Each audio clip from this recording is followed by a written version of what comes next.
Hey guys, I'm here with my July wrap up. I do have my notes, so if I look over here or look down, that's what I'm looking at. I'm gonna start with the books I don't have copies of. I read them on my Kindle. The first one is Dark Fae. Pop a little picture up. I gave this one 3 stars. This one is a second in a series. I believe I talked a whole bunch of spoilers in this one.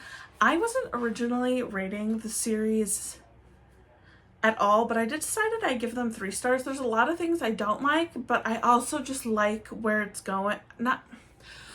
I like the plot. I think that's what I'm looking for. I want to see how it ends. So I gave this one 3 stars.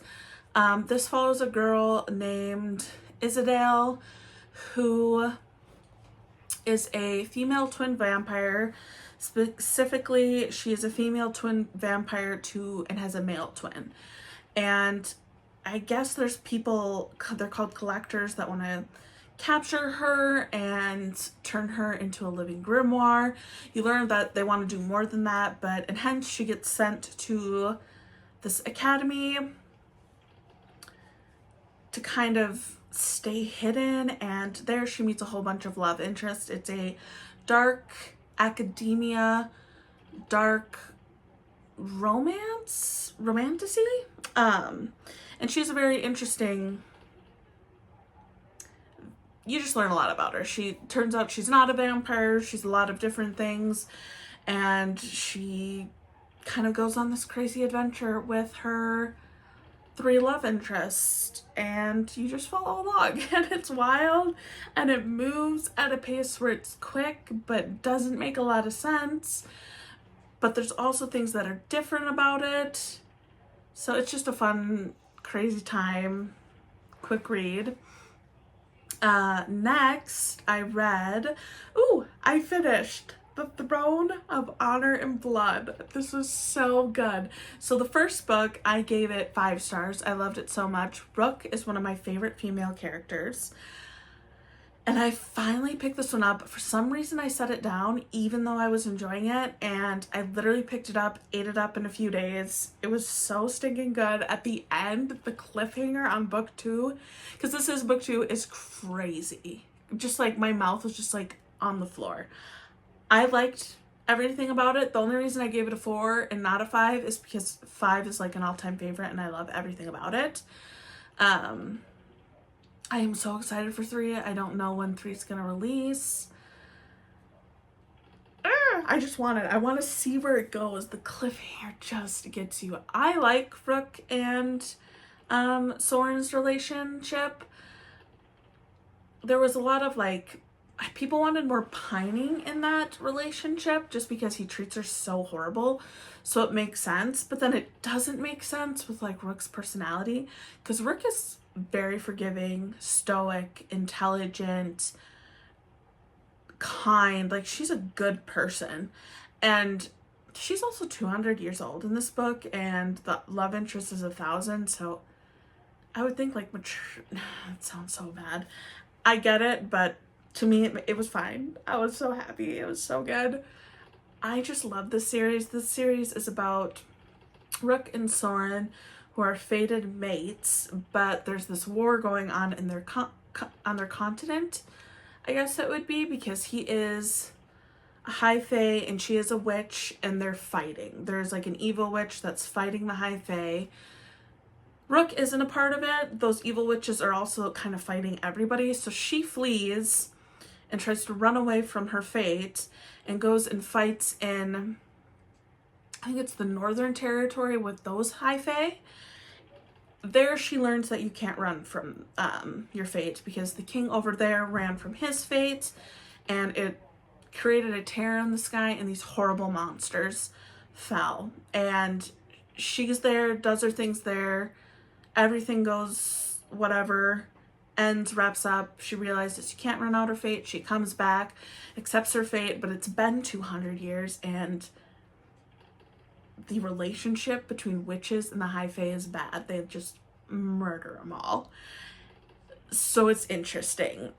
That in itself. Book 2, there was one part in there about a relationship that Rook has with a character, and you figure out where this character is, and it was so heart-crushing.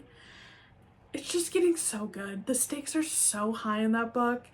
They got so much higher at the end. I just like can't stop smiling and like wanting to cry thinking about it because it was so good. I might have to bump it up to 5 because it was so good. Maybe 4.5. So good. And I think the final one is Ask for Andrea by Noelle.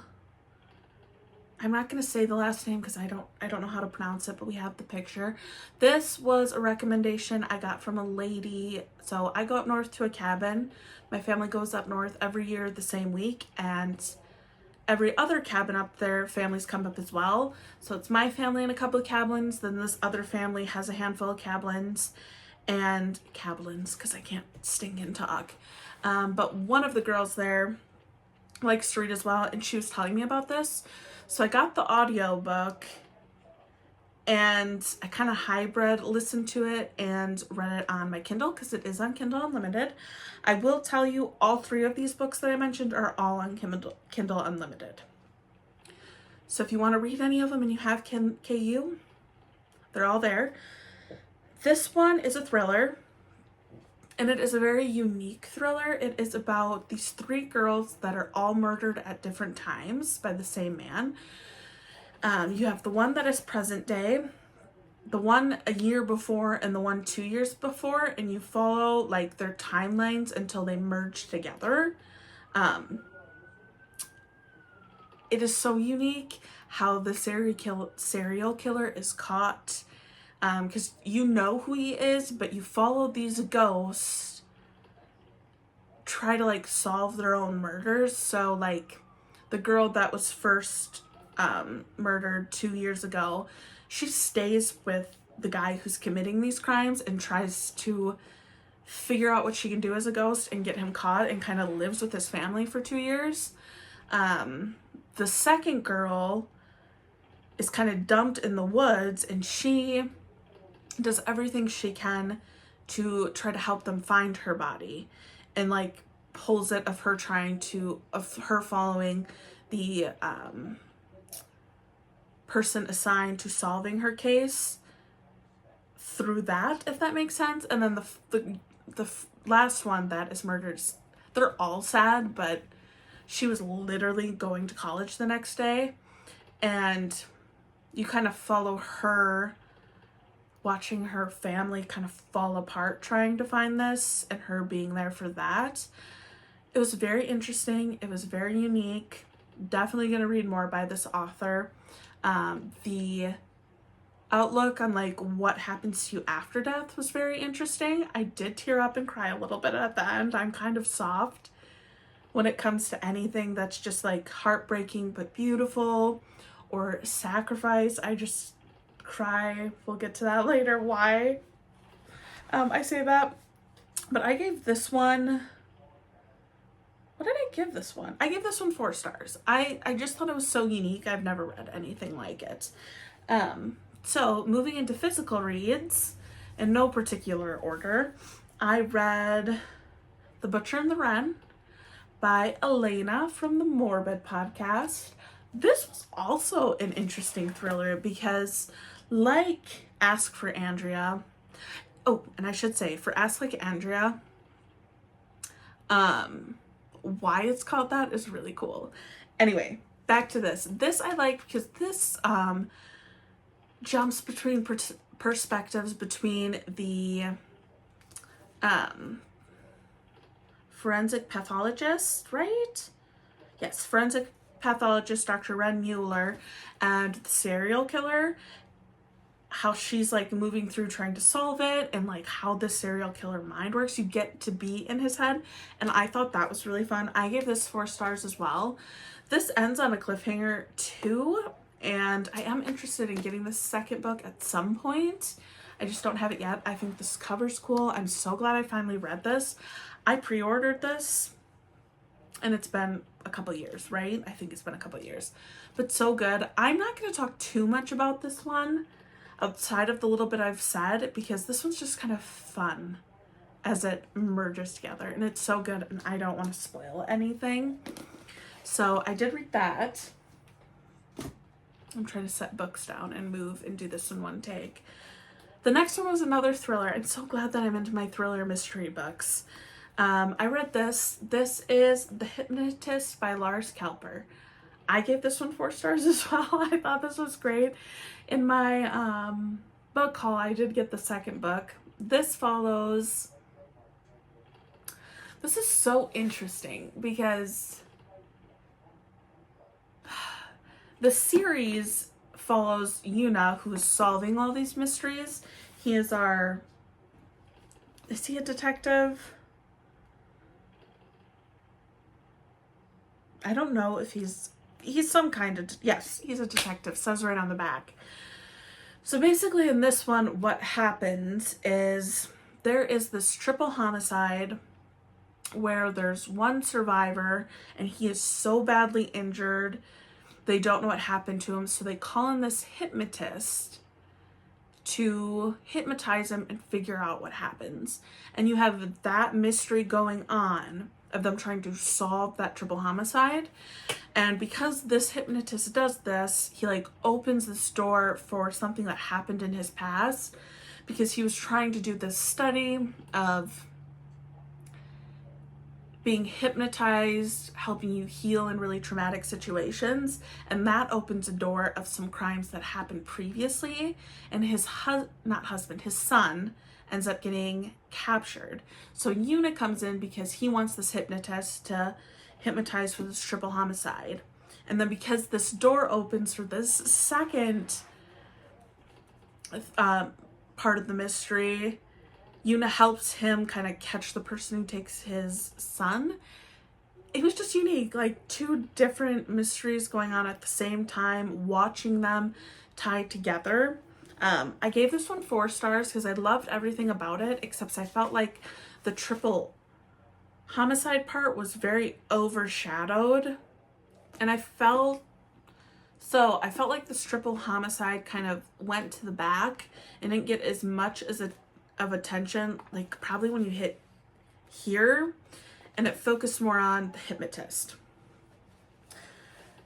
Everything makes sense as it comes together. That was just my only nitpicky thing with it. Otherwise, it was so good. If you like reading books about detectives, investigators, pathologists, this one was good. The Butcher and the Wren was good. I recommend both of those. I have a grocery list on the back. Next up, one of the first books this month was, I don't know if I filmed, yeah I did, yeah I filmed this one, On Wings of Blood by Brer Bolin. I gave this one, what did I give it? 4 stars as well. Everything's a 4 star. I don't even know what to say. This one, I don't even remember a lot. Merida, that's who it is. This follows a girl named Merida who basically slams into a new realm. She's in her realm. It's not really a spoiler because this is in the first page. In a sense, dies and then falls from the sky into this world. And this world is ran by vampires. And there aren't fae in this world, but she falls in. She's seen as a human, but she has like the fae features, but they don't have fae, so they don't understand that. And based on her appearance, so when she's found, she's like naked in a pile of basically dead bodies, because there's crazy war going on here. And she's taken back to like the vampire kingdom by the vampire prince, and because she looks unique, they think she's like one of the last dragon riders, and there are currently no dragons in this world. So she's kind of pawned off to this prince to marry him and gets sent to the Bloodwing Academy, and you follow her from there as she navigates, because she's technically an alien in a sense in this new world. She's not from this world, and as she kind of fits in, and learns what she is, and we learn about dragons and the vampires, and I loved this. This was fun. I need to get the second book and read it. This is also on Kindle Unlimited, so you don't need a copy of this one. I think the reason I haven't bought the second one, because I did want to read it right away, is because it's being traditionally published now, so I don't think I can get my hands on a paperback. I don't know. I could be wrong. That might be a different book. But so good, so fun. Love the cover. Really enjoyed this one. Next up. Oh, no. I was going to say this. This is what I'm reading right now for my new reading blog. The final book that I am counting in July, even though I finished it on August 2nd, is House of Flame and Shadow by Sarah J. Maas. I gave this a 5 stars. I put this in one of my favorite 5 stars. So I have 5 stars and then like all-time favorites. I love this. I love the magic mixed with modern day. I love this from page 1 to page 800. I will say I heard a lot about the last, like, I don't know if it's like supposed to be 300 to 200 pages move, but they move. Like, we'll just say the last 250 pages, it's just boom. You don't want to put it down because so much happens. I'm used to reading books, like we all are, you know, we love a reading where that final 100 pages is like, holy cow. This is like that on steroids, because you have that, but it just keeps going. I cried so much at the end of this, but I cried so much. I wasn't even tabbing this book until I hit, what was it? This will answer my question. Maybe it's just the last 200. I know like the last 300 pages, but the last 200 pages really goes. I started really highlighting at 719. I was crying. Like, not even, like, Ask for Andrea, I teared up. I'm trying to see if anything else. I think that was the only other book I teared up for. Cried a little bit. This I bawled. Like, this I bawled like when I read Fourth Wing. If you've read Fourth Wing, you know. I cried like that. This one at like, in that, but in Fourth Wing, it was just at that one part. And this, it was like a 5 different times. I cried so much. It was so good.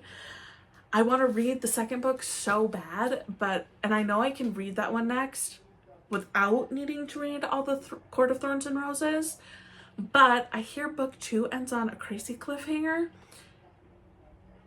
and I don't want that. I kind of just want to read them all, which is so good because get them read on my bookshelves, but I need to read all the Court of Thorns and Roses series because I guess it makes the experience better for book 3.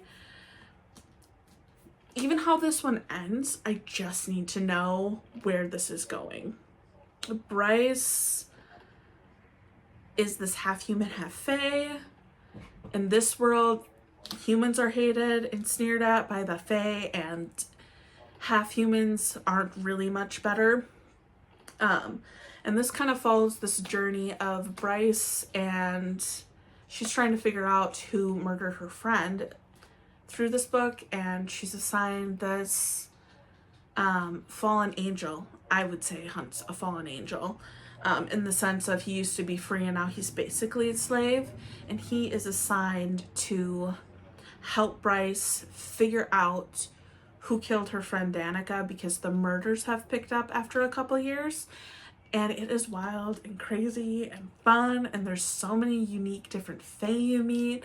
There's like a Viper Queen, there's merfolks.